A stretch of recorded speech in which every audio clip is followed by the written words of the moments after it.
یا الہی بخش دے سید کو روز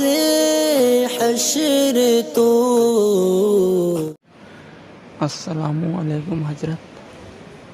جس کو ٹھیک سے قرات کرنے نہیں آتا، جو قرآن شریف صحیح نہیں پڑھ پاتا، وہ اگر نماز پڑھے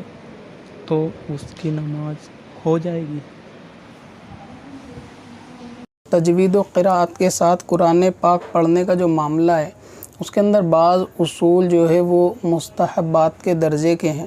لہٰذا اگر کوئی ایسا شخص یا ایسا امام ہے کہ جو قرآن پاک بالکل صحیح الفاظ کے ساتھ ادا کرتا ہے، مخرج اپنا خیال رکھتا ہے الفاظوں کے، اور ایک لفظ کو دوسرے لفظ کے ساتھ نہیں ملاتا، سب کو ممتاز جدا جدا پڑھتا ہے، تو ایسی صورت میں بھی اس کے پیچھے نماز ہو جائے گی۔ اور جو یہ قرآن پاک پڑھنے کے اصول ہیں، مثال کے طور پہ غنہ یا مدات وغیرہ کو دراز کرنے والے، اگر کوئی اس کے اندر کمی بیشی کرتا ہے تو اس کی نماز پہ کوئی فرق جو ہے علماء نے لکھا ہے نہیں آتا، یعنی آپ یہ سمجھ لیں کہ اس سے بھی نماز ہو جائے گی۔ اگر کوئی صحیح الفاظوں کو ادا کر پا رہا ہے، مثال کے طور پہ سین اور صاد کو الگ فرق معلوم اس کا چل رہا ہے، یا پھر ہا اور حا کو الگ اس کے الفاظ کہنے میں واضح بھی ہو رہے ہیں، اسی طریقے سے وہ حمزہ یا الف کو اور عین کو جو ہے الگ الگ اپنے مخرج سے وہ نکال رہا ہے، اور سننے میں بھی یہ چیز بالکل واضح ہے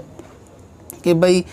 بندہ صحیح پڑھ رہا ہے، لیکن پھر بھی اگر اس کا غنہ وغیرہ صحیح نہیں ہو رہا ہے، تو یہ جو معاملات ہیں ان سے نماز کے اوپر کوئی ایسا فرق نہیں آتا، تو ایسی صورت میں بھی ایسے امام کے پیچھے نماز جو ہے وہ ادا کی جا سکتی ہے اور کرنی چاہیے۔ اور اگر وہ قاری نہیں ہے، لیکن یہی ہے کہ ہر قاری جو قاری نہیں ہوتا لیکن وہ پھر بھی قرآن پاک کو صحیح پڑھنا جانتے ہیں، اور قرات کے ویسے اصولوں سے اتنے کہ اپنے جس میں نماز فاسد نہ ہو ان اصولوں سے تو واقف ہوتے ہیں۔ ہاں، ایکسٹرا آرڈنری کے معاملے کے اندر کیونکہ انہوں نے قرات کی پڑھائی نہیں کی ہوتی، تو ان کے زبان میں الفاظ میں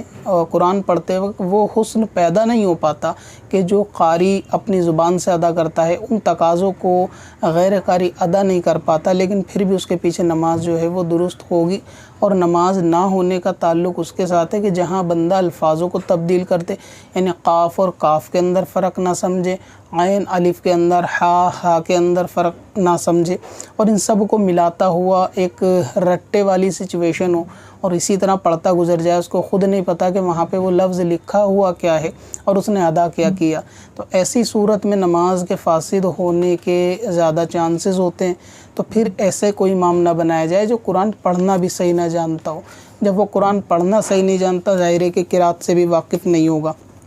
اور اگر کوئی قرآن پڑھنا درست جانتا ہے لیکن بہت زیادہ اس کو قرات نہیں آتی، لیکن اپنے مطلب کی صورتوں کو صحیح ادا کرتا ہے، تو ایسوں کے پیچھے بھی نماز ہو جائے گی۔ پھر بھی اگر آپ کو کسی امام کے معاملے میں شک ہوتا ہو تو کسی دوسرے عالم یا امام سے ان کے قرآن کو جو ہے نا وہ سنوایا جائے، اس کے معاملے میں عوام خود فیصلہ نہ کرے کہ وہ ٹھیک پڑھ رہے ہیں یا نہیں پڑھ رہے ہیں، کیونکہ اس میں گنجائش جو ہے قرآن پڑھنے میں علماء نے لکھی ہے کہ بعض صورتوں کے اندر ایسے ہیں کہ اگر وہ چیز ادا نہیں ہوتی تو بھی نماز جو ہے وہ ہو جائے گی اور گناہ بھی نہیں ہو۔ کب سے اپنی خطاؤں